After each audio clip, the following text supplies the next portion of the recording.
So here we have a question, 20 divided by 4 plus 6 minus 2.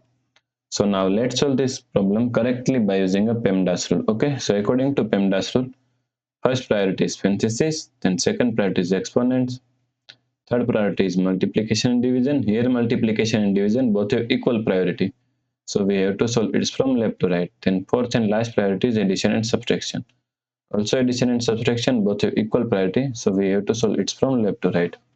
So in this question, we have one division, one addition, and one subtraction. Okay. So first we have to solve division, then we have to solve addition and subtraction. Okay. So is equal to, now solve this division. 20 divided 4 is equal to 5 plus 6 minus 2.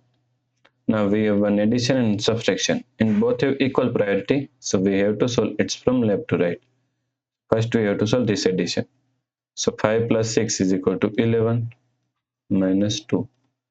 Now 11 minus 2 is equal to 9. Okay, so the correct answer is 9.